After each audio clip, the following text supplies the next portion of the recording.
IKONINI ikiwa ni episode 204, tukisema like, subscribe, hit the notification button, tell a friend to tell a friend. Yeah, alafu leo niko na like one of those interesting sessions zile niko sure una look forward to, because niko na Apostle Hellon. I just know your first name. Joseph Hellon. Oh, it's Joseph Hellon. Yeah. Joseph Hellon, yes. There's no like some African name starting. There used to be, but you see now you've got a brand. Yeah. When you're a musician, you use the brand. Yeah. The brand sells. So the others just confuse people. Oh, okay, Yeah. okay. So there's what's on the ID, and then there is what we call the brand. So Joseph Hellon is the brand. Oh, okay. Yes. But it's something different on the idea. It's not so different, really. Actually, those were my original names. Okay. My father gave me Joseph Hellon when I was a little kid. Yeah. And then later discovered that there was a Joseph he didn't like. Yeah. So he quickly changed Joseph to Nimrod. Oh. So if you remember from high school, from high school days, my name was actually Nimrod Hellon. Oh, okay. Onyango. Yeah. Yes. Oh, we share the Onyango name, eh? Nimrod Hellon Onyango. Oh, okay. Yeah. But Joseph Hellon was the original one, but my father changed it when I was in class 8? Yeah. Oh, okay. Yeah. But Joseph Hellon is what I'm known. Yeah. Another thing that maybe a few people don't know about us is we are both ex-Starehians. Yeah, that's right. Yeah. I've even had people joke here, like, you like talking so much about Starehe. Why do you think like people who went to Starehe love talking about Starehe? First, that was a great school, probably the greatest school on this side of Sahara, according to my opinion. That was a great school from its inception to the kind of training you were taken through and the things you were exposed to. I remember one specific time in assembly when the founder of Starehe started teaching us how to survive if we dropped out of school. Yeah. Think about that. How to cook, how to get a little house somewhere, how to pay rent, how to apply for work. You know, we were prepared for life. It was not just an educational institution. It was almost an apprentice. You were almost an understudy of a successful person as you studied the languages and the arts and the sciences and mathematics and the like. So we can't stop talking about it because it was a great school, great idea. And of course, we came out independent, opinionated, and successful. Yeah. Because I remember the career talks. Yeah. And one of the things that actually stood out in the Thursday career talks was... Oh, yes, the career talks. Yeah. When Griffin talked about how, like, doing weddings is not necessary. That stayed with me. Like, he was telling people, like, you should never start a family with debt. I don't know if I remember he had the that. same... Do you know I still hold on to that school of thought to date? I'm a preacher. Yeah. Apart from being a businessman and an entertainer, combinations that sometimes people find almost unpalatable. That you're an entertainer, you're a businessman, and then you're also clergy. Yeah. But see, those are the things we learned in Starehe. Anything is possible. And I remember him saying clearly that you don't need to borrow money or get into serious debt to get married. You start the way you are and you can build things up. And to date, in places where I preach, I tell young people, if you want to get married, what you need is a husband if you're a woman and a wife if you're a man. And then the rest you can build up as you go along. You don't need to strain yourself with budgets that you cannot afford. Yeah. And what would you say about the present Starehe? Because I think someone once asked me that if I had to criticize or find anything wrong with Griffin, like what would I find he ever did wrong? And I said, every human, there's no human that's perfect. So my the example I gave was when I was in Starehe, I was not like the best student. I used to be naughty. So once in a while and you know what? Starehe actually gave provision for naughty people. Yeah. Because naughty people are smart people. Yeah. You see, I liked that about him. Yeah. But now, when I left the school, eventually, when I looked at my living certificate, he'd written that I works best under supervision. And that's not me. Like, that was the teenage me. Needed supervision. The grown me needs nothing. Like, I do everything myself. So what did you find that maybe Griffin did that was not perfect? Because for me, judging a man by what he does in his teenagehood, I feel like that does not make sense. Well, apart from the fact that we all revered him as a great man. He started something from scratch, and that thing helped a lot of people, thousands of people. He wasn't, like all human beings, perfect. So he made many mistakes. For example, he nearly aborted my career. Oh, okay. He told me, are you going to spend, you know how he used to talk, putting his hands here? Are you going to spend the rest of your life playing the saxophone in a smoky pub? Little devil, go, go, go. Go, go, go, So go. he wanted to stop me from playing the saxophone because he wanted me to be a medical doctor. Yeah. I was good in sciences. Let me tell you something. I don't think I've told anybody this thing. When Dr. Griffin and the rest of the staff put me under pressure to go for medicine rather than music, do you know what I did? In Form 3, I stopped reading. Because I wanted to do music. So I focused on music. And if you look at my leaving certificate, he wrote, he spent too much time harnessing his musical gift at the expense of other subjects. And that was true. The reason I did that was intentional, because he didn't want me to be a musician. He said nobody ever succeeded as a musician. But I was looking at the world in a global perspective, not just from the local perspective. And he nearly aborted my saxophone. That has been my key to success consistently. So I stopped reading too hard because I didn't want to get the A's in those sciences so that I'm quickly sponsored to go to some place to study medicine. I wanted to study music. So even though he was great in many ways, he misread a lot of students, me included. But I liked one thing. He allowed differing opinions. He could disagree with you without punishing you. So even though he said about you that you worked best under supervision, which wasn't true, and even though he said that I needed to be a medical doctor, not a musician, which was not really my calling, he still did great things for us. So I think all human beings underrate or underestimate others. So I wouldn't really chide him for that. And I also think, like, even in your case, he did it out of a place of love. He felt like if you become a doctor, you're going to be more successful, more what than a musician. That's what he had seen. He had never seen a musician, from Starehe especially, that made it big. And so how did you end up joining, like, the music club? Because Starehe had a lot of clubs. And the music club, if you told me that someone would reach the heights you've reached, because I think you're the only Starehean who I know who has reached those heights. Yes, that's true. Having created their base from the school band. Like, how did you end up joining the school band? Why? From childhood, I was always a good musician. I started with singing in the local church. In fact, I used to be the choir master of a local church. And I didn't even know that the amount of music I knew in primary school was so high, because we used to do the Handel's Messiah and all those things. We trained the choirs on how to, we actually learned to read music from the church. And we'd have all these music competitions and music festivals. So when I came to Starehe, that was the last Friday, when people are now selecting, when people are being taken to their various classes. So we went for this music test with a gentleman called Jim Pywell. I don't think you met him. I didn't. You probably joined after he left. And Miss Richardson. So they took us through, and Mrs. Shivembe. I think that one might still be there in Starehe up to today. So they took us through these rhythmic tests. So they found I was quite musical. And my head teacher from my former primary school had also written that I had an extraordinary musical gift. So that got Dr. Griffin's attention. So anyway, after they found out that I qualified to join the music class, the F class, I was immediately given the Inter-House Music Festival set piece. And I taught it in about 2 weeks.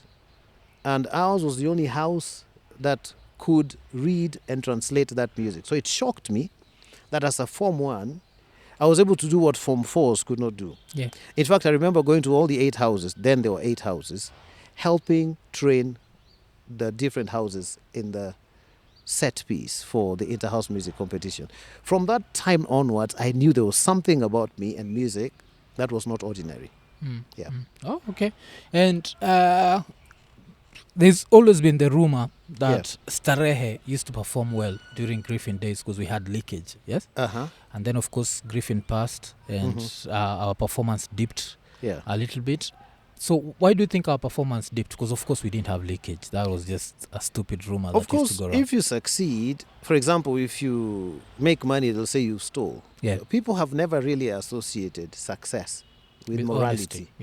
People always think if you succeed in some way, if you're a great athlete, you're doping, it's only a matter of time before you're caught, something like that. If you make good money, they will never acknowledge your business acumen, your entrepreneurial skills. They'll always say, oh, it's your uncle who did it for you, or you worked in government and got a tender, you're a tenderpreneur, stuff like that. There was no cheating in Starehe. That was an institution that was impeccably honest. Honest to a fault. Now, the reason, according to my opinion, Starehe has dipped in its performance is because the founder, Dr. Griffin himself, lived in the school, and 24 hours a day, he was looking at the interests of the students, looking at their academic performances. If you remember, he would call you to his office to discuss if you, for example, if you slackened in one subject, even if you're Form 1, if he saw that your English was going down, he would call you himself. So he paid particular attention to every particular student. Why? He was not a family man. He was fully dedicated to the institution. What I think has bedeviled Starehe, especially posthumously after Dr. Griffin died, is the fact that he did not do proper succession. He did not train a successor of his caliber. He trained successors of family caliber. A family person cannot dedicate 100% of their attention to an institution like that, especially an institution whose majority see you as their father and mother. Other institutions are not like Starehe, because Starehe takes care of very poor students. And if you're dealing with very poor students, they need that thing he said about you, very active supervision, because of extremes. You come from such a poor environment that if you're exposed to good things, you can go overboard. So his very specific supervision of every individual student is what helped hone the success of Starehe. When these other people came in, who would want to spend the weekends with their families rather than with the students, or who would want a holiday, 3 weeks or so, with their families rather than with the students, then of course that attention that was focused on Starehe somewhat became less. Another thing is that ambitious people will want to build their own lives and futures instead of just building Starehe. But Dr. Griffin's life was Starehe, and Starehe was his life.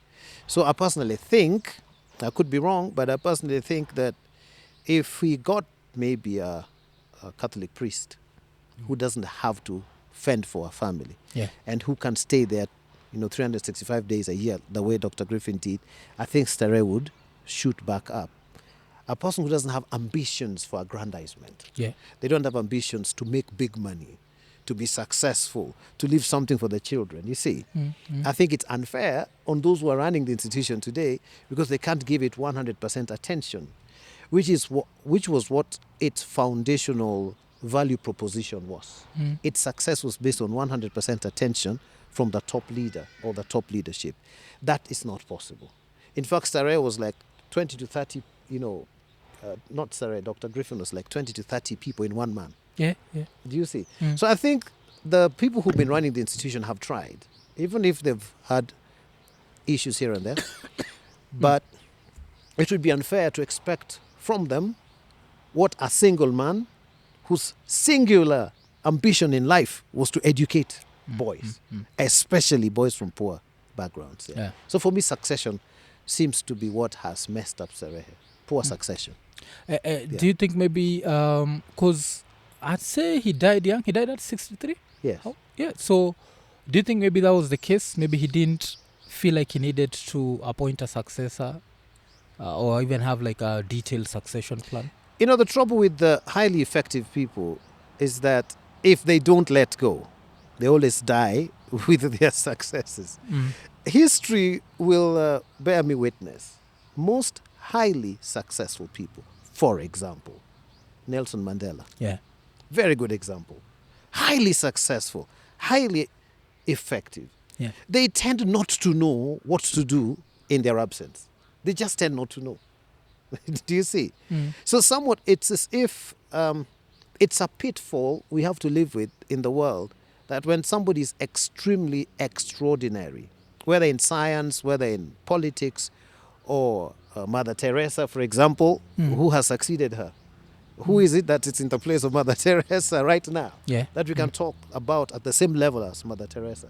They seem to be larger than life. They seem to know so much. And then they also tend to have trust issues. Because any person that comes around you will not have as much ambition as you. So it becomes difficult to trust them with the task at hand. So they end up doing everything themselves. Do you see? And when they die, the institution suffers. So I think maybe to mitigate that, it would be important for highly effective people and people of that caliber to go through some form of counseling, just to help them let go. It's hard for them to let go. So they will not train you lest you take over. Yeah. They also have insecurities. A very crazy thing about success, that successful people tend to develop this narcissistic insecurity. You know, they have a bloated opinion about what ought to be done, and they feel someone else can't do it as well as they could. Yeah. So we are now back to systems. So they usually fail in systems. Their systems are not tailor-made in a way that will outlive them. Yeah. Because they won't trust anyone else. Of course, nobody can operate like you. The standard might go slightly lower, but if you trust them and train them, they'll rise up probably even better than you. As a person who believes in the Bible, we are told that our children should be greater than us. And they can only be greater than us if you do what Jesus did. He trained 12 disciples. Even though one was a thief and betrayed him, he didn't care. He still trained him anyway. Yeah. Yeah? And the Bible says he used to steal money. But he was still trained anyway. When Jesus left, these guys did a better job than him. In fact, he said, greater things than these you shall do. So I think if you follow that model, then the issues that are messing up with Starehe or any other great institution that's run by a highly effective people can be mitigated. Yeah. Okay.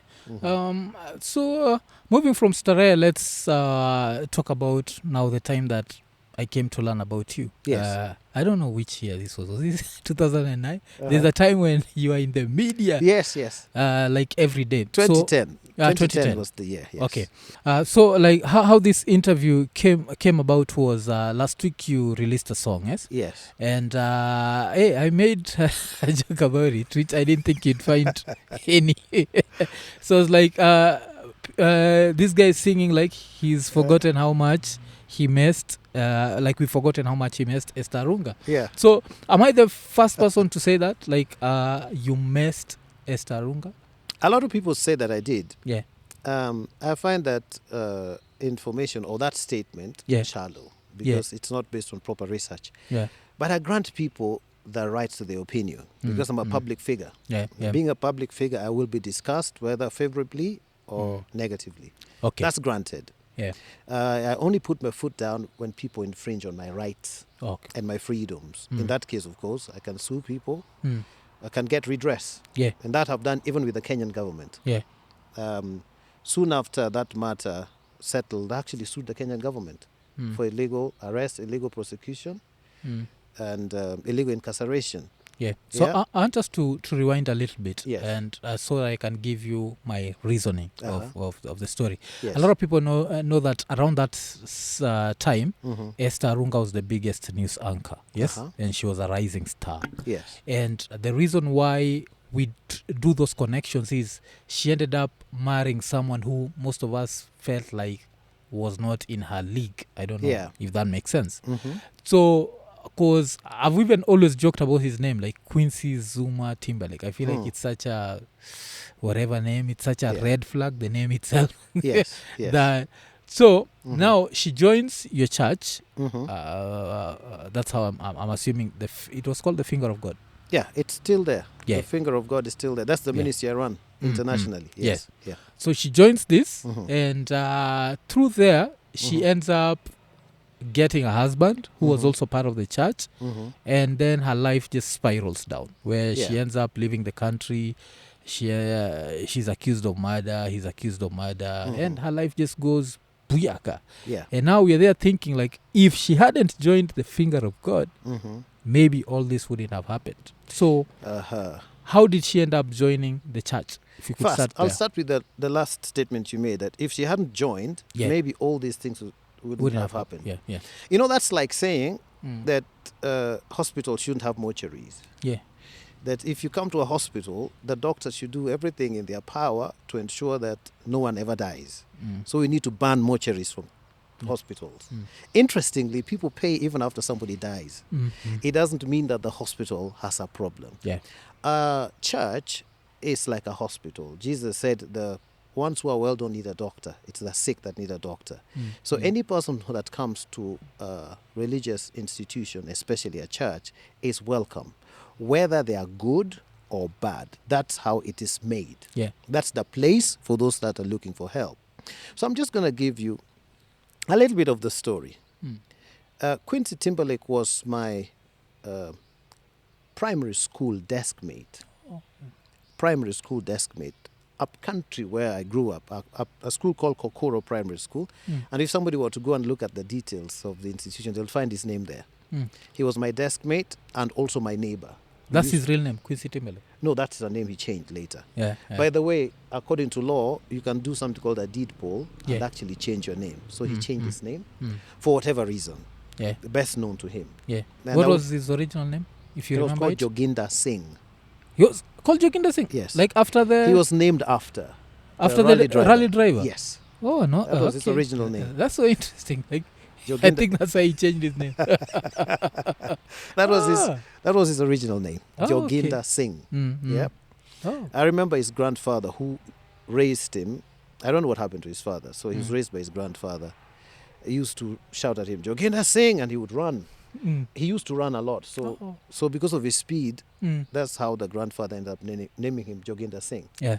You know, in likeness to the rally driver. So even in school, he was called Joginder Singh. That was his name. Like even the name that appeared on his first ID. Exactly. Oh, okay. So then I do Tasker Project Fame. I was the music director there. Yeah. And having been trained in music, especially because of the Starehe background. So this guy sees me in Tasker Project Fame and then reaches out through Facebook and says, hey, I can see you're doing great and all that. Do you remember me? I said, I don't remember any Quincy Timberlake. He said, oh, originally I was called Joginder Singh. I said, perfect. I remember my desk mate. I remember you very well. He said, I'm in the United States. I would like to visit the country and talk to you about some music projects that I do. Of course, he was lying. Yeah. But I didn't know that then. You have to cut people slack until they prove themselves right or wrong. So I said, okay, come on. I remember you. We were desk mates and we were even neighbors back home. Was he even in America? Because that's how much I don't trust him. He wasn't in the United States. Okay. He was somewhere in Kayole as he was doing all this. So, I did my due diligence too. I never rush into conclusions. Yeah. I do my own investigations, then I arrive at the truth. So that I don't practice prejudice. Yeah.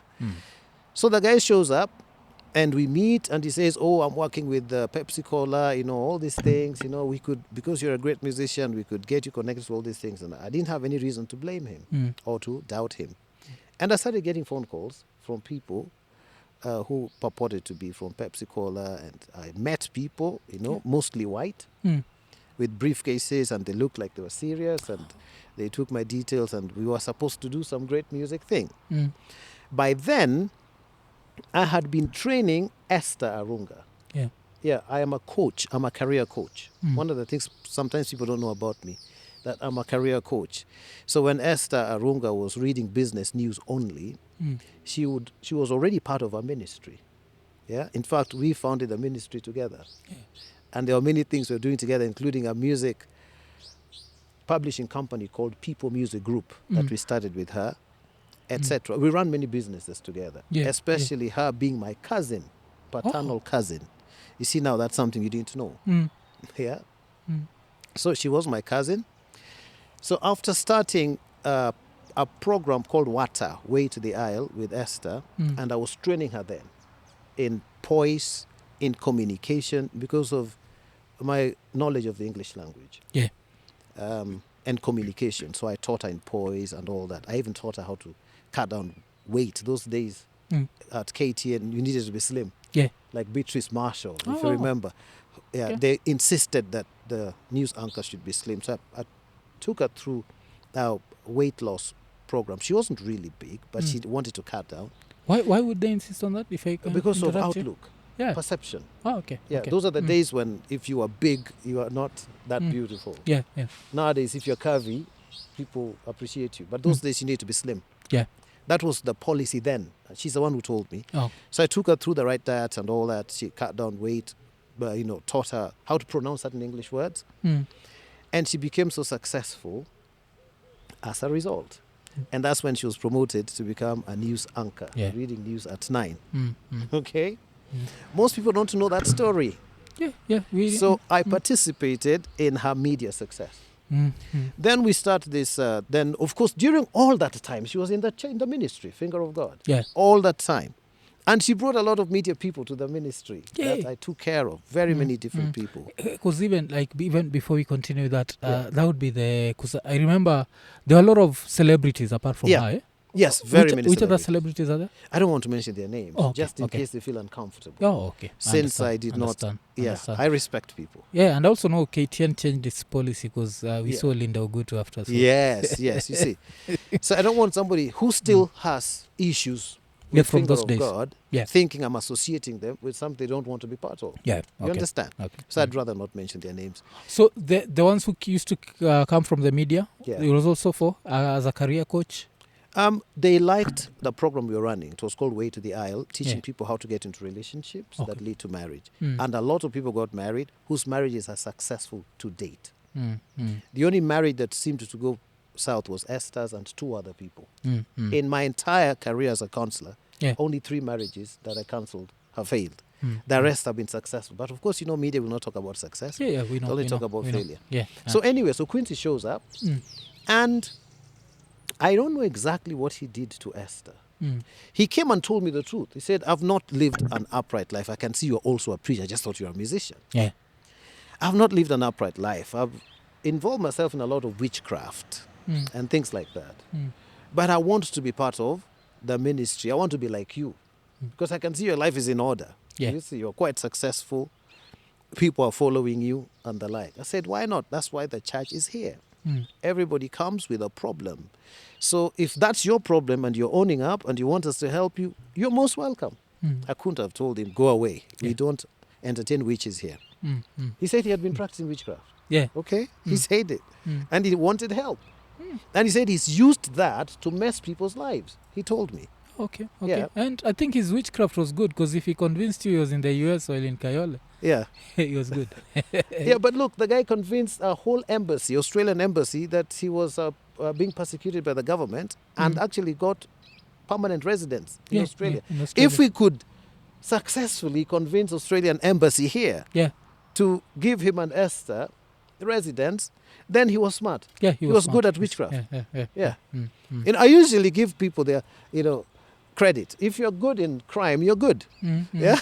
So Joginder Singh was good. He was good. So so anyway, he convinced Esther to tell me that both of them were in Wollongong University in Australia. And they were actually in a relationship. I told Esther, wait, you never told me this story. You tell me a lot of things, especially about past relationships. You never told me there was a relationship between you and Quincy at all. Before? Yes. He convinced us to say they were in a relationship before. Yeah, and so Esther is the one that comes to tell me, oh my goodness, you know this guy. I said, but this was my desk mate. Say, wait a minute, small world. This was my boyfriend in Wollongong University. But I don't know, the witchcraft he did on the girl made the girl believe they were in the same university. So who was I to doubt her? I actually doubted her. I did. I said, wait, it's not adding up. But she was persistent. Esther was stubborn. Yeah. If she took a certain angle, you could never, ever convince her. Yeah? By then, Esther was living in my house. How did she end up in my house in Runda? Yeah. Because we were relatives. And we were running this program together and doing a lot of business together. And I had 10 bedrooms. Yeah. A huge place. Her own mother and brother brought her over to our house inspected the place, met my wife, looked at the room and said, wow. And that's when she moved from her mother's house in Kilimani to our house in Runda. Her mother said yes. Yeah. And by then, even if she didn't say yes, the girl was 32 years old. She was 31 then. Yeah. Then she moved in. She only stayed with me for about a year and 6 months before all these things started happening. So if the mother said yes, the brother said yes, who was a medical doctor, the brother's wife was there. They used to come to me for counseling as well, the mother plus the sons. They used to come to me for counseling. Yeah. Yeah. So when Esther brings this story, I began to think, okay, well, it could still be a small world then, but I didn't really fully believe it. So she went to that university? Yeah, she studied law and French in Wollongong University. Yeah. Okay. Yes, and graduated and came back to Kenya. So yes, she attended Wollongong. Yeah, I hope I'm getting it right. The university in Australia. Yeah. I'll fact check, but I think it's Wollongong University. Yeah. So I said, okay, so what's going on? By then she was engaged to Wilson, who was one of the leaders of the church then, Wilson Malaba. She said, you know what, I'm breaking the relationship between me and Wilson because of personal issues she had raised with me, but I don't like to talk about such things in public. A counselor is supposed to keep secrets. To keep secrets, you know. Yeah, confidentiality. And stuff like that. So there are things I would never talk about unless I'm permitted by those, you know, I counseled. So she said, you know what, let me break off because you know, I want to get back to the original relationship I had with this guy. Yeah. And this guy was promising big things. He had a sweet tongue together with his witchcraft. Yeah. He was promising big things. So they got into a relationship. Now, the church members raised the matter with me. Said, this guy is ish, you know. I told them, well, you are attacking him too soon. You had problems too, and we gave you time to grow.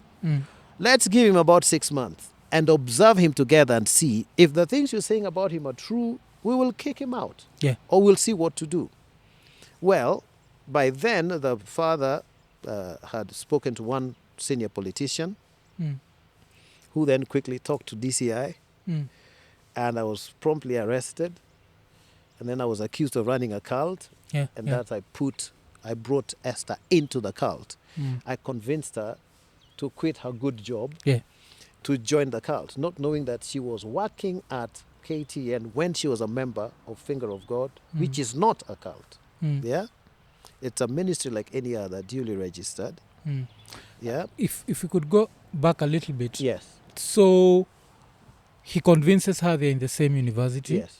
How long did it take her to now quit the job for even the dad now to get involved? Because I think as long as he's still 2 weeks. It took 2 weeks. Yeah. Remember, Quincy shows up, and in exactly 2 weeks, I'm arrested. 2 weeks is not sufficient time for you to do proper due diligence on anyone. Yeah, all these things happened in 2 weeks. In 2 weeks? 2 weeks. Okay, but I remember you had a political party. This political party, everything is in 2 weeks. That started after. But after the arrest now. Yes, so Esther and I wanted to do politics together as well. We were doing a lot of businesses together. Yeah. Yeah. Apart from her media career, we were doing music together. We actually recorded a lot of artists in our recording studio called People Music Group. Yeah. And then, of course, we were running the Way to the Aisle, a counseling outfit for those that wanted to get married and also for those who had already been married. We still do. Yeah. We still do these things. It's part of my calling.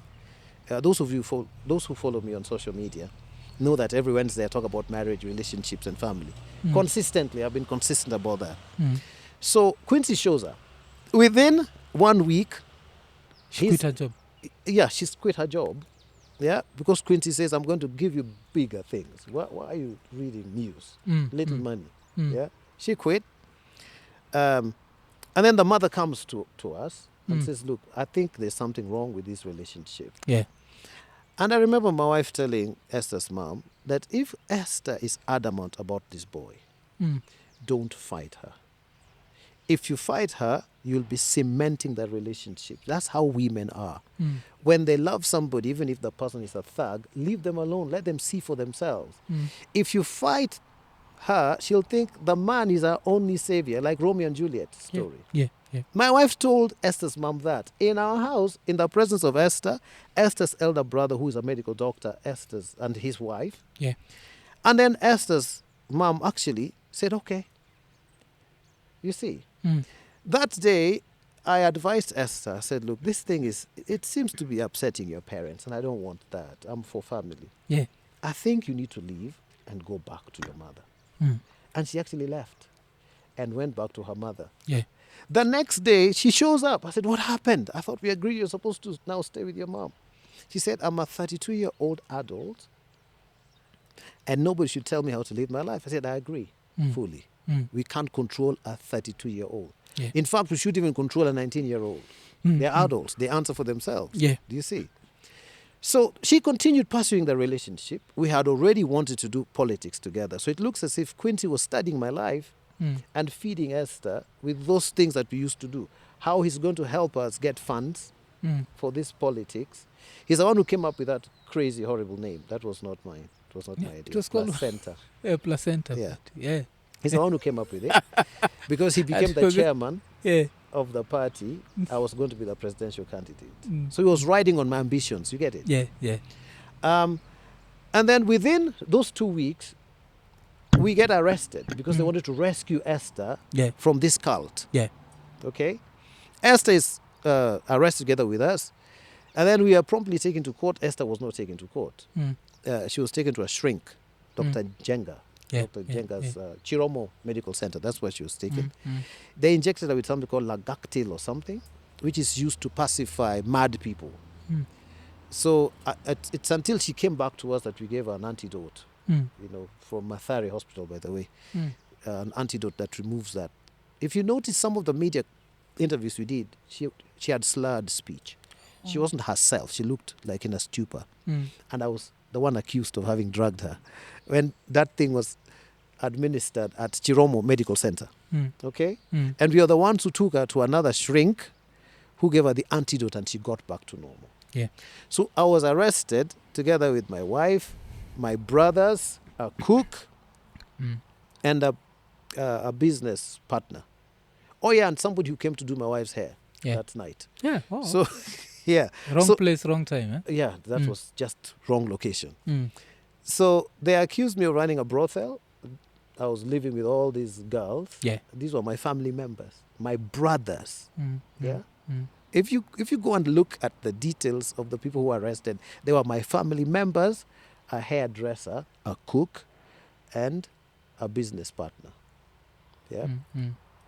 So they did the investigations and found that there was no such thing as a cult. There was no such thing as a brothel. I was not dealing in ivory. I was not dealing in drugs. And I was not dealing in firearms. Those are the things I was accused of. The matter was dismissed for lack of evidence. Yeah. After that, I promptly sued the government. By then, I had finished my investigations on Quincy myself. And found out that he was a common conman from Kayole, who had a wife and 3 kids prior to Esther. Ooh, I think I saw that last week. There's a Facebook post that was posted. I think it's by a guy called Mugoki. Is it Mugoki? Yes, that's right. Yeah. Yes, he'd written about her. They tried to contact me about taking care of those kids. That's none of my business. I'll say that openly. I have my own children to take care of. Every person should take care of their own kids. And if they can't, they should take them to a children's home. Full stop. So I should not be involved in such things. That I will say a resounding no to.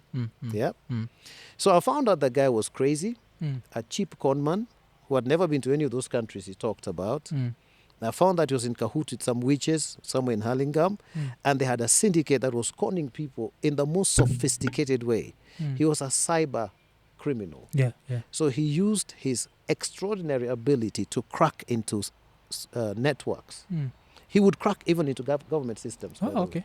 He was extremely good. If it came to computers, you give it to him. He used that to con people. So he would talk to you as if he's some great person from another part of the world. Like, I'm Larry King. He would crack into his system and communicate with you. By the time they're discovering and sorting out the matter, he's already conned you. Do you see?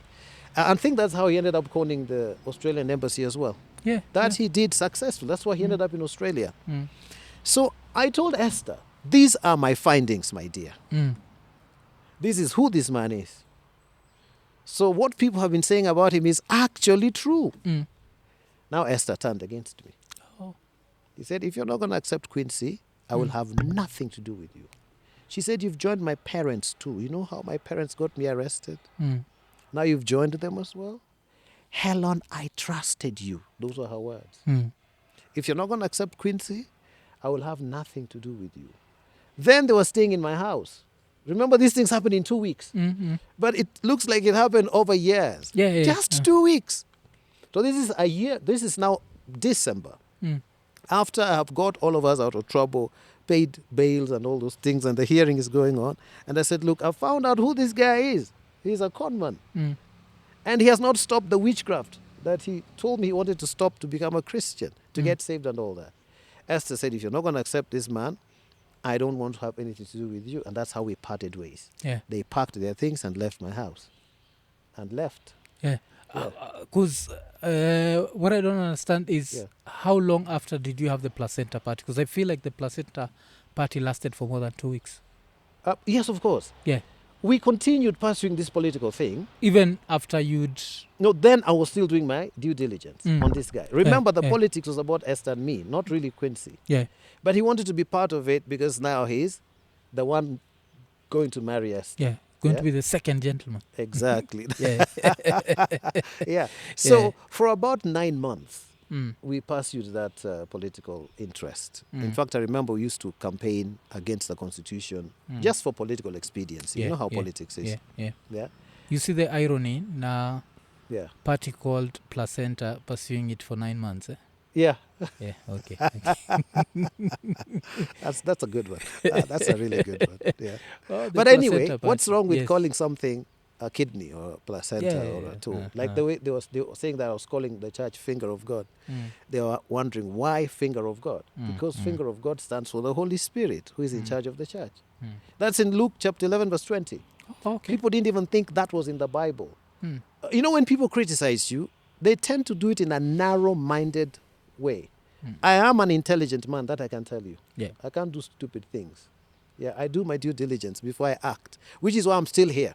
People would think I'd be gone, you know. Probably I would have failed in life. No way. Not with the kind of brain God gave me and the kind of grace God has given me. So finger of God is the Holy Spirit, another name for the Holy Spirit. You see, it is an epithet or another name for the Holy Spirit. There is no church without him. So anyone who questions the name of the church is dull and uninformed when it comes to scriptural matters.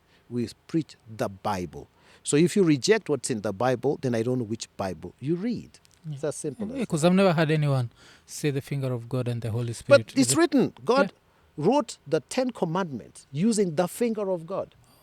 He gave the 10 Commandments to Moses, written by the finger of God. The magicians in Egypt told Pharaoh, don't fight against this man. You are fighting the finger of God. It's all over the Bible. Just people don't read. I always encourage people to read. Read a bit more. It doesn't cost much. Use your phone, do a bit of research. I like what you did. After getting to contact me on Facebook, you said, I want to talk to you face to face. That's what intelligent people do. So you get the information from the horse's mouth. And if I'm contradicting myself, you get an occasion to take me on. So that was the story. I quit the placenta party because Quincy was the chairman. He was using it to con people. He wasn't really interested in politics that day. I know. You get that? And then, of course, after that, he lied to the Australian embassy. They both left the country and went out there. He committed that homicide thing by killing his own child. That's got nothing to do with me. I know. After they left me in 2010 December. 2010 December. That's when they traveled out. They did trouble the next year, 2011. After that, I've never been in contact with Esther. There's a time I sent one of my colleagues who was visiting Australia. I sent her to go find out what was going on just after the death of their child. She refused to see her. So people say, oh, how come you're not reaching out to Esther? She doesn't want to talk to me. Because she said, I'm not supporting Quincy for that reason. I've become her enemy. Yeah, but we're relatives. Oh, okay. So that's the story. So you tell me, who messed up Esther's life? A 32-year-old. Okay, I think it's okay. I'd say the placenta party then. Let them judge. Yeah. Let them judge. And again, why only Esther? I have, I can tell you openly. Yeah. One of the people I've mentored. Yeah. In journalism. Yeah. I can tell you a number of people I've mentored, but one specific one that I'm going to talk about might actually shock you. Yeah. The royal voice. Yeah. Johnson Mwakazi. Oh, Johnson Mwakazi. One of my mentees. Yeah. Yeah. Okay. So we are successful when we mentor people. But if one person's story goes wrong and they so appeared to have been so popular, you cannot say that because one person died at Nairobi Hospital, then Nairobi Hospital has a problem. Yeah? You cannot say because somebody got messed up in a church, then the church is horrible. Yeah. I was investigated for 1.5 years by the Cyber Crimes Unit, Special Crimes Unit, Flying Squad Unit, Logistics Department of the CIDs, and there's a fifth one. All the departments, no NIS. Those guys were investigating me. Guess what? They go to court and not one single wrong thing was found. Interestingly, media conveniently won't report that. Yeah? Which is why I quickly, promptly sued the government for illegal arrest, illegal incarceration, and illegal prosecution after the matter was thrown out. And I have even made public the ruling of the magistrate concerning the matter. Yeah. What was the ruling? The ruling was, you cannot wake up one morning, go to somebody's house, arrest people living in a house, charge them when they have not committed any crime. Because I was accused of running an illegal society. Yeah. The finger of God is duly registered. And the certificate of registration was presented to court. The case was thrown out. That was it. Okay. For lack of evidence. They couldn't prove your account because, see, this is 1.5 years of prosecution. They couldn't prove any of the things they accused us of. And I would quickly state that if a woman chooses a thug, it's her choice. There's nothing criminal about that. You cannot break somebody's marriage because they're marrying a bank smoker. You cannot break somebody's marriage because they're marrying a criminal. If the person they're marrying is a criminal, that criminal should be charged based on their crime, not on their marriage. Yeah. So I didn't have any right or authority to break this relationship. And I wasn't a matchmaker either. I've never match-made anyone. Yeah. But since they're relatives, so does this mean that now you don't have any contact with the Arunga I have side contact of the with family? the mother. Yeah. I'm in touch with the mother. Oh, she does not blame you for what happened? Look, she knows what happened. Yeah. Come on. We ended up on the same bandwagon with her. Esther rejected her as much as she rejected me. So we began to discuss this thing and we said, you know what? This thing is actually beyond us. But before, she was blaming me. And when she saw the court cases and she saw exactly what was going on and even my findings about Quincy, she said, okay, it appears as if we are victims of the same guy. You see? Yeah. So even before Esther left, before this matter was thrown out of court, I met Esther's mom very many times. She used to come to court, and Esther didn't want to talk to her, but I was talking to her. Yeah. Oh, okay. Yeah, so I don't think there's any bad blood between me and the mother at all. If there was, she would tell me. Yeah. Because we've met several times. I've not met the father since. Yeah. I only met the father once when Esther introduced me to her in their house in Kilimani. That was the only time I ever met the father. From that time, I never met him again. Yeah. But as a father of a daughter, you understand why maybe he might have misplaced anger towards you, but you understand like the way fathers protect their daughters? Yeah, you got to protect your daughter intelligently because he exacerbated the situation. the way he acted, cemented the relationship rather than rescuing. Yeah, if your daughter is 32, please step back. Yeah. I think he acted foolishly. That I will say openly. It was foolish to try to control the life of a 32-year-old woman who was living on her own. You cannot micromanage your child forever. If the girl was 17, or let's even say 18, or let's even say she was still in university, I would understand. But the way they acted made the situation worse. And they didn't listen to my wife's advice, who was a woman who has emotion and intuition. She said, leave her alone. She'll see the guy is bad all by herself. She will leave him the way she's left many other people in the past. She was once in a relationship with a guy that would steal money from her purse and take her out using her own money. She also had a knack for bad boys. That much I'll tell you, She had this propensity for bad boys. Yeah, happens, I guess. Yeah. And it's her choice. Really, if you like bad boys, who am I to tell you no? So the fact that she was associated with me is not a reason for anybody to think that I participated in messing up her life. If you are going to fail in this life, it doesn't matter if the Pope lays hands on you. You will fail until you make up your mind to start doing those things that make people succeed. Didn't people think I'd fail? Why is it that I'm still successful? And why is it that having been investigated more than any other preacher in this country, I don't know any preacher, if they're there, they should talk to me, who's been investigated. They investigated my finances. They froze my finances. They found my books were clean, properly audited. They investigated all my businesses, all my music, everything I did, my travelings. They looked at my documents. Not one wrong thing was found. You think about that. And it's not like I'm a perfect guy. Yeah. And also as a career coach, and then maybe talking about water. From that experience, did water just die, or water still exists? It's still there. It exists. And do you now talk to new couples about some red flags? Because I feel like separating someone from their family should be a red flag, making them quit their jobs, like all those things that Quincy did. Of course, I used to teach those things even then. I talked to Esther about those things. Even then, she didn't listen. It's as simple as that. So there's no way I can teach people to succeed, and so many people have succeeded here and abroad, and then at the same time ignore red flags. I talk about them even now on my social media platform. I have over 400 videos on YouTube that just talk about marriage, relationships. That's 400 hours, 1 hour videos. Can you imagine that? I have over 900 hours on YouTube just talking about religion, the Christian faith, family. We are strong when it comes to family. And then some people have erroneously associated me with Esther as if we were married. You see, people who don't do research, that's my cousin, surely. You know? Some people think I'm Quincy. I've seen that on social media, you know. Okay. I think a lot of our people are narrow-minded, and I think they just need to read and study. When people reach such conclusions, then they can also reach conclusions about their own lives in a way that will mess themselves up in the future because of lack of proper research. I'm a public person. My Twitter handle is known. I'm on Facebook every single day.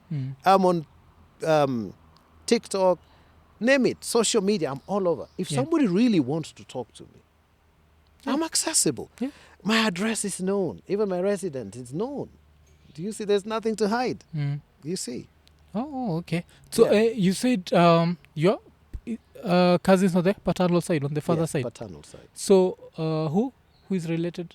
Who and who? The father. The father and your father? And my grandfather. Oh, and your grandfather. Oh, okay. In fact, they are neighboring. They neighbor our upcountry home. Wow. So so the damage that Quincy did was more than just her life. It was even family. He messed up with those guys were angry with me for a long time. They were angry with me. They thought, this is your relative. Why do you go messing up your relative? But did I? That's the question. Did I? If somebody chooses to marry a thug, am I the one who got married? Was that my relationship? And as a preacher, do I have the right to control what somebody marries or who somebody marries? They could marry a tree, you know? And they said, oh, you told her to break off from Wilson to marry this fellow. No, I never did that. It's contrary to our policy in counseling to match-make anyone. Oh, okay. It is contrary to our policy to tell somebody to break up with anyone to marry someone else. We don't do that. We've never done it. How come others are not coming up to say the same thing? Why is it just this one girl? Have people ever thought that way? That if this man acts this way, there should be some form of a replica, you know? Yeah, pattern. A pattern. Yeah. Why is it just one woman? Where is the second, third, fourth, fifth? Yeah? If you look at some people who are being indicted by government, you'll find evidence against them is replicable. There's a pattern. This guy acts like this. So if one marriage fails, is it that all marriages have failed just because she was popular and she was a news anchor? How many news anchors have had their marriages fail since then? Yeah, some of who came to me for a while during Esther's time. Yeah, there are people whose marriages have failed and they are news anchors. People have divorced ever since. Yeah. So if this were the case, let's make that assumption.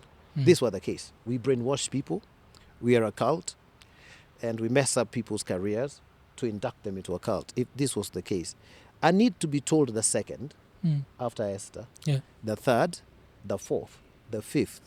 And I need to be shown investigations by this wonderful, highly trained. By the way, the guy who was leading investigation against me was the head of serious crimes unit at DCI.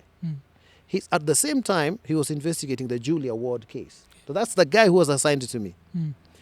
A competent fellow. Yeah?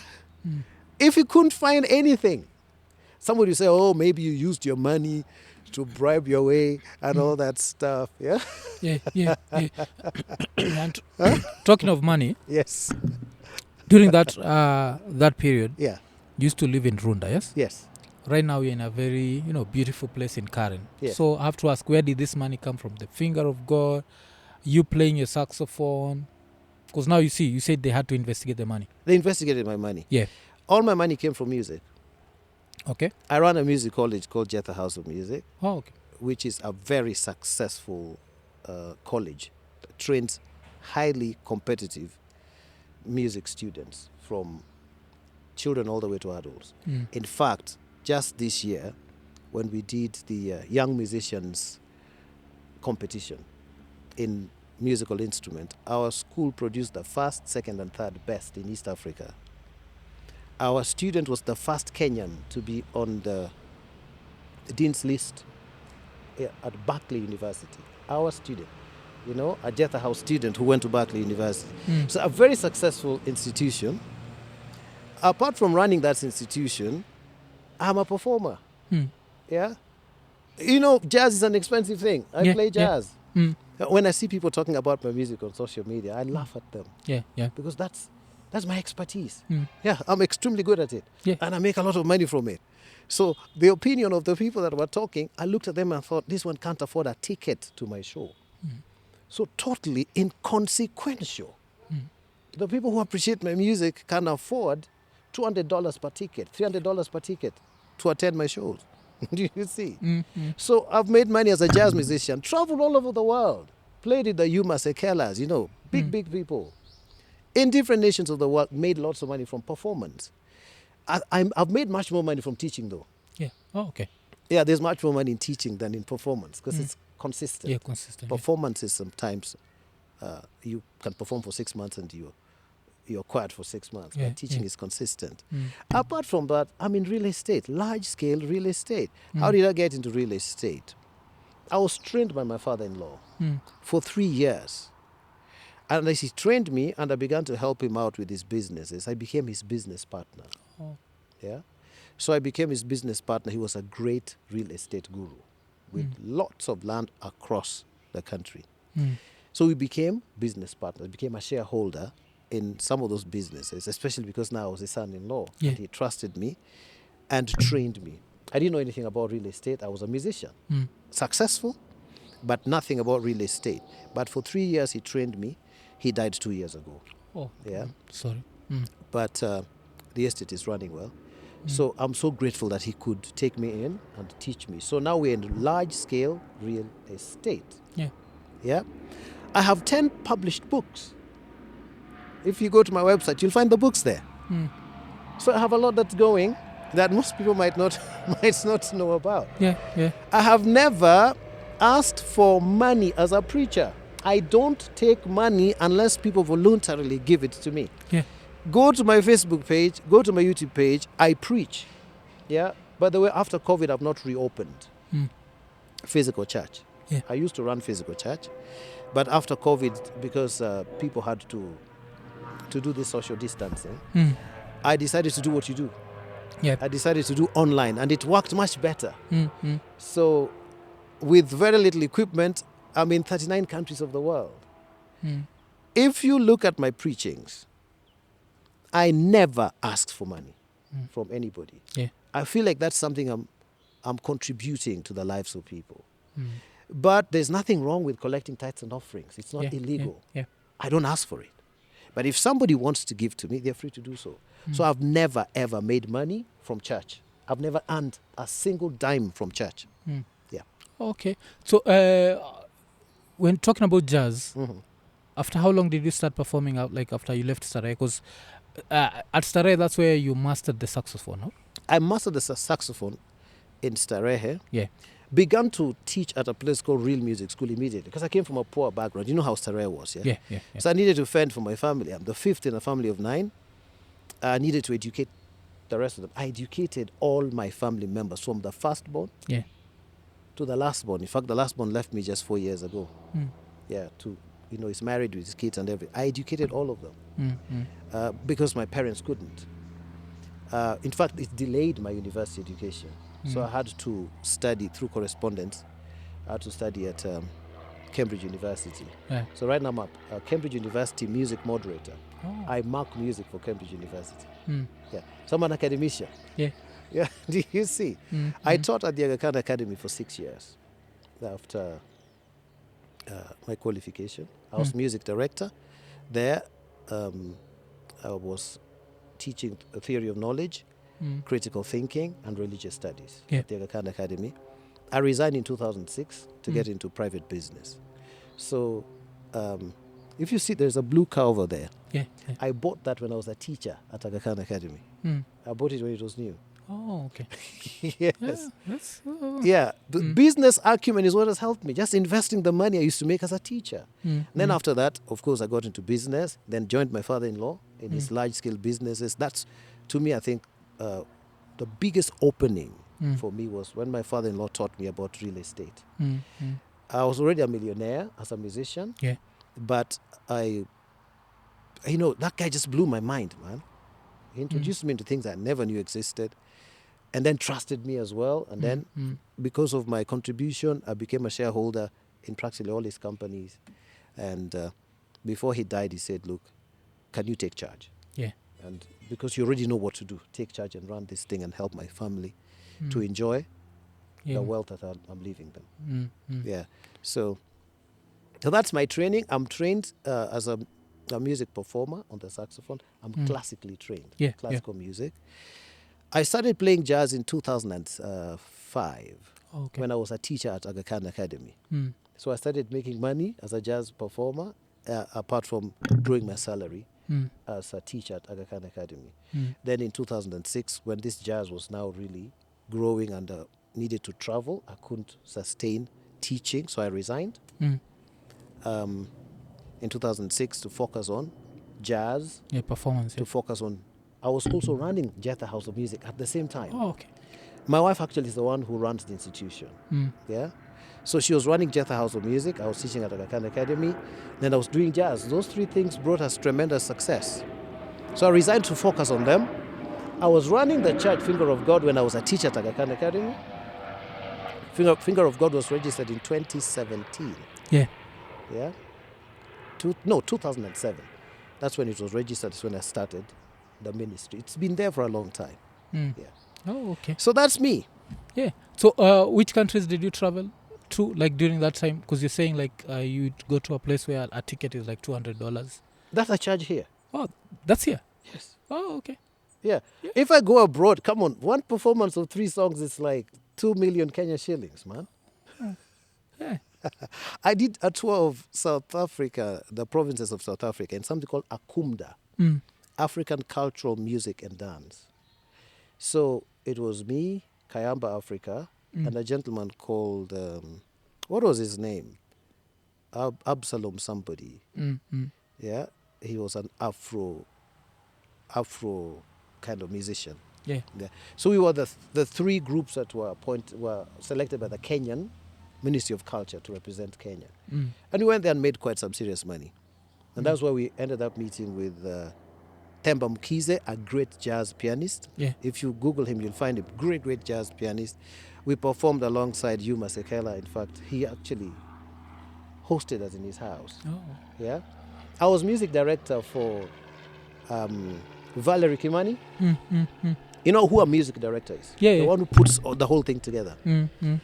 And I traveled with her for Joy of Jazz, all over as her music director and also as a saxophonist and stuff like that. So she was one person I trained as well. Yeah. She was my vocal student, Valerie Kimani. I've trained very many people in this country. Yeah, so if we travel out of the country, it's big money. Oh, okay. If we perform here, it's normal. The 200, 20,000 shillings per ticket, 30,000 if we do a private, let's say, performance. If it's just a normal gig, the normal gigs pay much less. It depends on their budget. So if you're, for example, I performed at the Kempinski every Tuesday. Yeah. But there, because we were performing every Tuesday, so they were paying us $500 per performance. Yeah. Which is still quite fine per month. Not bad money at all for 4 musicians, a band of 4. When we do corporate gigs, we are engaged. Corporates love jazz. Yeah. In corporate, they'll pay you between 250,000 to 1.5 million, depending on their budget. So it just really depends on your agreement with them. Yeah, so that's how I've made my money. But now I'm in land. Yeah, you're in land. Yeah, that's the biggest thing. Land is slow, but when it produces revenue, it's huge. Good. It's good. Yeah. It's good. Yeah. But so you left Starehe in 94? 94. And you said you started traveling with jazz and like pursuing that in 2005. That's 11 years later. Yes. So in between, you went to university. What did you do in between? I started working before going to university. Yeah. I was the principal of Real Music School. Oh. Yeah, so I ran Real Music School, later bought it and turned it to Jetha House of Music. Oh, okay. Yeah, so I was doing that straight after Starehe. Yeah, and then also raising funds to further my education because of that, Starehe, Dr. Griffin didn't like the fact I was doing music. Yeah. So I couldn't have got the benefits of sponsorship to go and study in England. I especially wanted to study in England because of the classical approach to the music I was doing. I helped publish some books for KIE during that time, some music books, and then worked on my university education after I joined Aga Khan Academy. Oh. Yeah, in fact, Aga Khan was instrumental in taking me through professional development. Yeah, so I was teaching at Aga Khan Academy before I graduated. Yeah. You said you left Aga Khan in? 2006. 2006. Yeah. Okay. So by the time all these other scandals were happening, you didn't have any employment that maybe your reputation would have been so damaged? No, I was running my own businesses. Yeah. So, but of course, the negative information people got affected my performances. It affected the jazz a little bit, just locally, not internationally. It didn't affect my teaching because my target market is not given to cheap gossip. There are people who've gone through difficulties as well. If you succeed in this life, people will fight you. I remember at that time, one of my clients was accused of dealing in guns as well. We were at DCI together, so we sat together and said, so what brings you here? Oh, they're accusing me of guns. I said, oh, I'm accused of that too. Guns and ivory and drugs and all manner of things. And he was one of our clients at Jetha House of Music. People who do big businesses tend to get into trouble. You can imagine, wasn't our president inducted by ICC? Yeah. So if I were to do business with the president, for example, he wouldn't look at me thinking, oh, you are the guy who was once arrested. He was arrested too. Yeah. Do you see? So this did not affect our target market. They are not given to negative media. Yeah. These people do research. Yeah. Yeah. It affected some, not all, some of the performances we used to do in some places. They started saying, we don't want our brand institution or brand to be associated with you. And as soon as the matter was thrown out, we were back to business. Okay. Yeah. And because you keep talking about the target market, so I must ask, how much are the classes at Jetha? Oh, you pay 4,000 Kenya shillings per hour. Oh, okay. Yes, 4,000 shillings per hour. Mm. You need about 5 hours a week. Yeah. If you are to finish your syllabus. So you can imagine if you have, let's say roughly, by the time this thing was happening, we had about 200 students. The numbers are much higher now because we're also doing online lessons. So you can imagine if you handle 200 students a week and each one is paying you 4,000 shillings an hour. And they're doing at least 5 hours a week. Yeah. Even if they were to do an hour a week, it's they just do the math. That's why I told you I've made much more money as a teacher than as a performer. Oh, okay. And I usually tell musicians that for you to survive in the music industry, especially here, do some teaching. Yeah. Teach the guitar, teach that singing. You'll make much more money. And then when the big gigs come, that just becomes a bonus. But it's not that easy to sustain a career just as a performer in Nairobi. It's not that easy, especially after COVID and all that. These things are sporadic. They come in a big way, and then there's a lull, then there's another one in a big way. So unless you're selling merchandise and you really understand social media, monetization and all that, performance is not something you can fully depend on just performing. Yeah. Yeah, you can't fully depend on it. You have to do other things.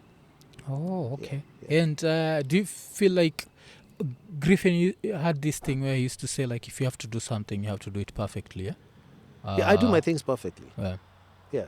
That's why we win. We even win internationally. Our students are the best in East Africa. In other words, Jetha House is the best in East Africa in terms of music education and music training. And you know, the king, before it was the Queen of England is the patron of our examining body. Yeah. Now it's the King of England. So it's a highly reputable system of music education. Yeah. So what do you teach? It's playing instruments? Everything's to do with music. Music theory and all instruments. Drums, guitar, piano, flute, violin, saxophone, oboe. All the orchestral instruments plus singing plus music theory. Yeah. And of course now we are doing performance as well. So we teach people to perform. All our students perform at least 3 or 4 times a year. We create a concert for them to help them understand the business of music. And then we do music recording. We record our students if they're interested, or any other person. I mentioned to you that our students are from kids to adults. We have adult students as well. Okay. As long as you want to play a musical instrument. And if you want to be certified, then we take you all the way. Oh, okay. Yeah. And another thing that I have just noticed is when you talked about people who've been persecuted, yes? Yeah. You didn't mention the Kitawarambas and what do you think about that? Like the Pastor Mackenzies, because I think they're going through worse than you? I don't think they're going through worse than me. I don't think so. Their matter was big for a few weeks. Yeah. My matter was big for 1.5 years. It would be the controversial jazz maestro, the leader of the cult, then President Mwai Kibaki, then Raila, in that order, in news, if you remember those days. It was much worse. Yeah. Yeah. But I don't want to talk about who has suffered more than the other. Yeah, okay. But okay, what's your opinion from the outside looking in? Are they being persecuted, or do you feel my opinion is this? Yeah. I don't want to reach any conclusion about what's being investigated by our investigating arm of the CIDs. But I would say very quickly that our government has been shoddy in investigations. They rush to arrest, rush to charge, after which, even if a person is culpable, they end up being acquitted for lack of investigations. They need to do proper investigations first. Yeah?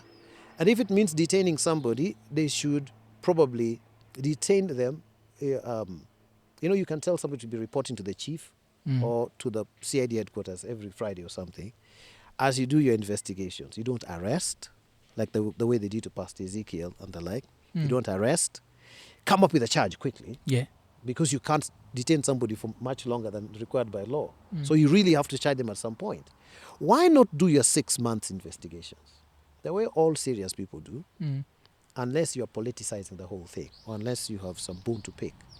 After you have a watertight case against somebody, take them to court, and you'll find that person being jailed or being fined.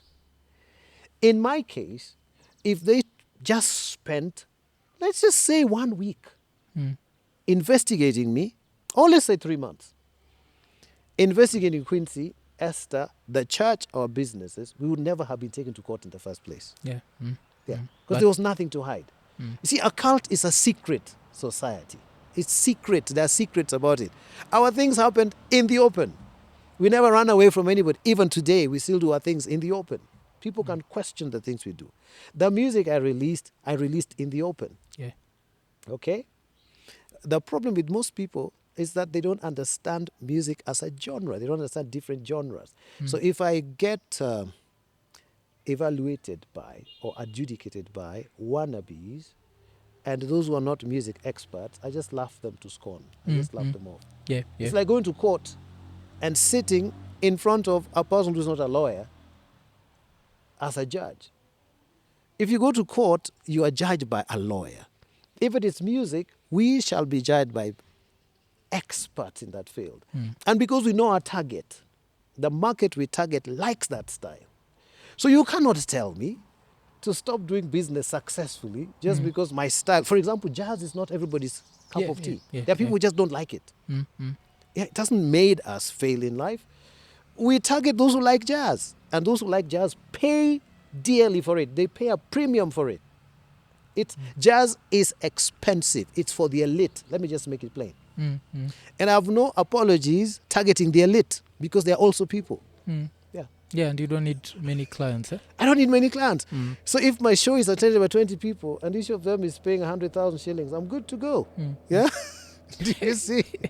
So you heard about like Sauti Soul have a concert that they're going to charge 20,000 shillings. You heard about the whole...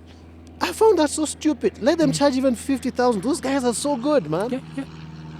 Even 100,000, by the way, if Sauti Soul were to say, this is for the elite of the society, 100,000 shillings per ticket, that concert would still be successful. These people, Sauti Soul guys, started...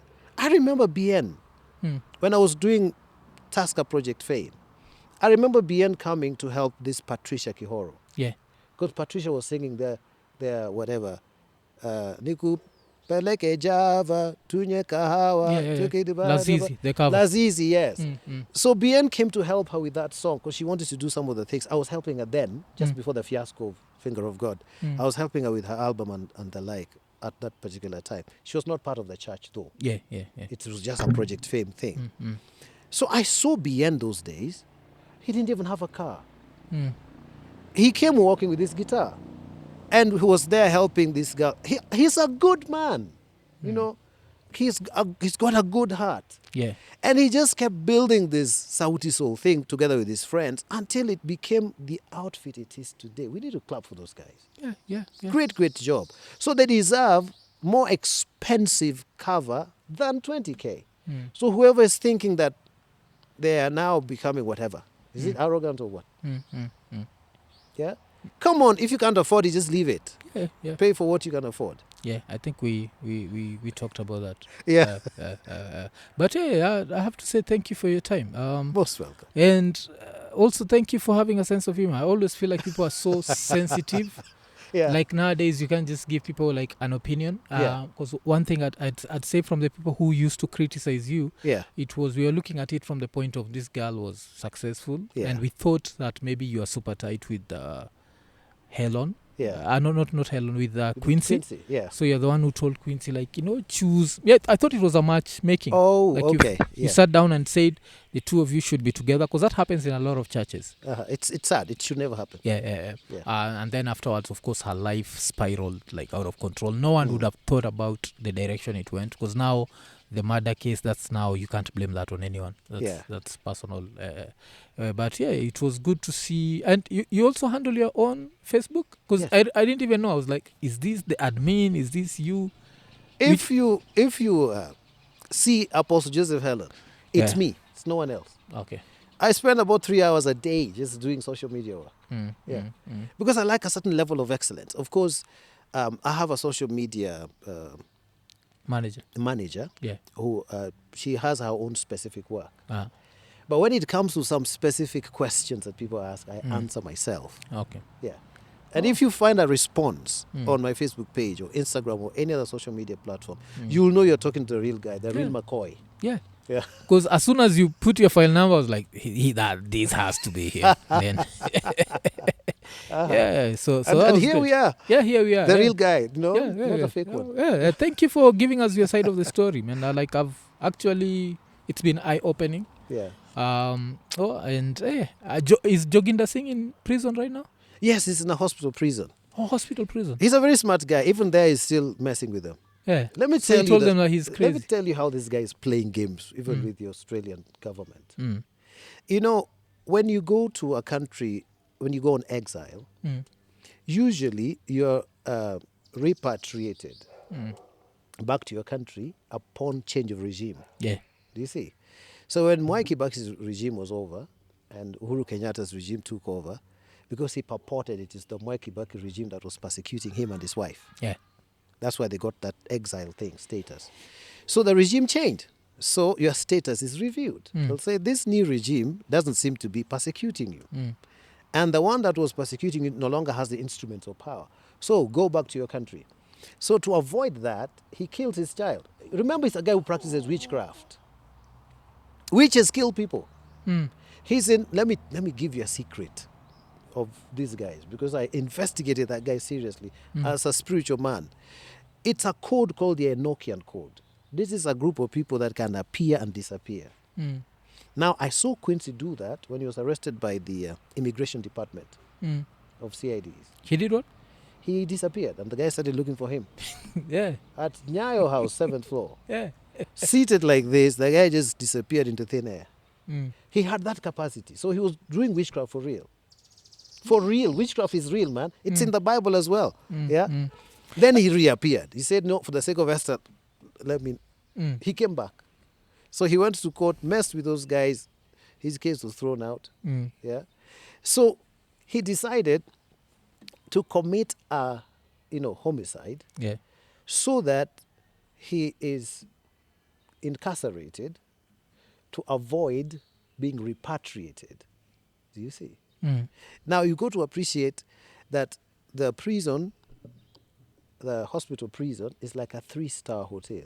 Yeah. You go to that place, you can go to school if you like. You can study, get your 2nd, 3rd, 4th, 5th degree if you like. And if you behave well, and especially because he's in prison as a mad person, he's faking that.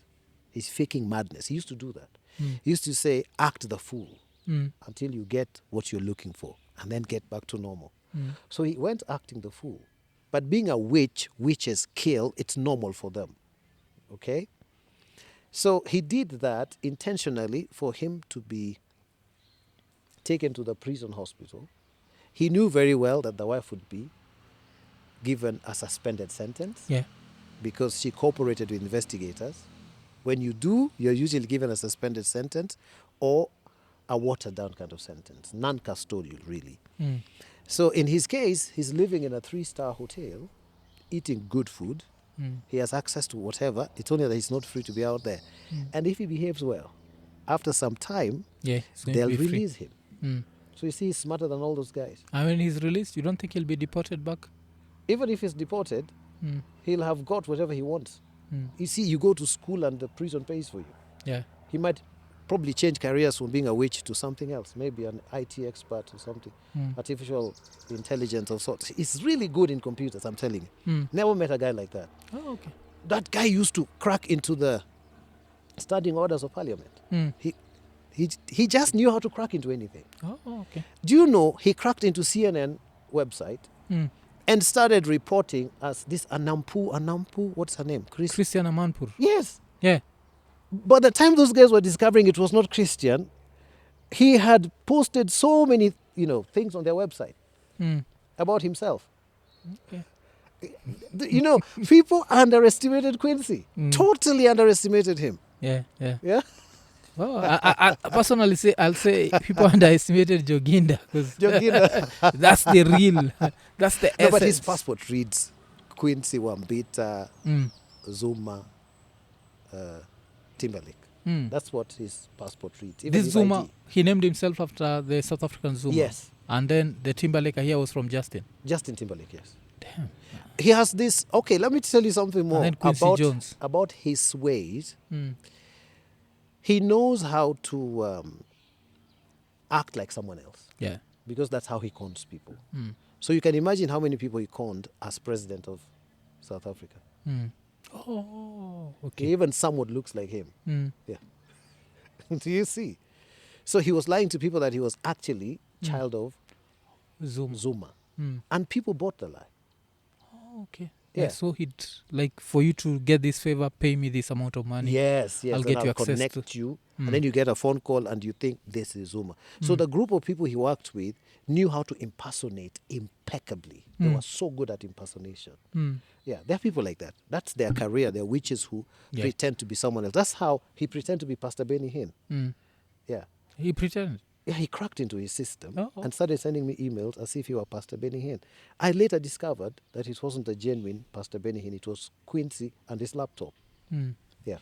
Oh, okay. And you said like the first time you met him, he had some wazungus around. Who are those? Those are part of the system. Or they are it is a cartel. Yeah, they make lots of money. They make millions. It's a huge cartel. So he was like their errands boy. You see, before you rise up the ranks, you are sent to do all these crazy things. You're the one who gets arrested. The rest of them are sitting in offices. People who con in gemstones and people who con through impersonation are actually very smart people. Yeah. They appear with briefcases and that's their job, conning people. Yeah. Conmanship is not for some losers. They're smart people. Otherwise, how would they con a guy like Danson Mugatana? Yeah. They remember him. A lawyer. Lawyers do due diligence. They sell land, and if you're selling land, doing conveyancing, you have to do such serious due diligence before you sign agreement. The guy was conned 10 nil through the same system. So when I saw him on TV, I said, it's not just Joseph Hellon that can be conned. Intelligent people can be conned. Yeah. Okay. Yes. Oh. And maybe the last thing I'm going to ask you is when you talked about this large-scale real estate, so you're involved in Nairobi or outskirts. Is it land? Is it houses? Mombasa, Laikipia, Nairobi. We have a lot of properties in Mombasa. Yeah, but I don't want to mention some of those private things. Unless another Quincy jumps into my land deals. No. I've learned my lessons. Yeah. Okay. Yeah, I understand. So Naivasha, Kisumu, Mombasa, Nairobi, but we are much bigger in Laikipia. Oh, okay. Yes. Okay. Asante sana. So hii imekuwa ni episode 204. Kama kawaida, like, subscribe, hit the notification button, tell a friend to tell a friend. Asante sana Hellon. Tukimalizia, thank you for having me. Thank you. Ekonini. Ekonini.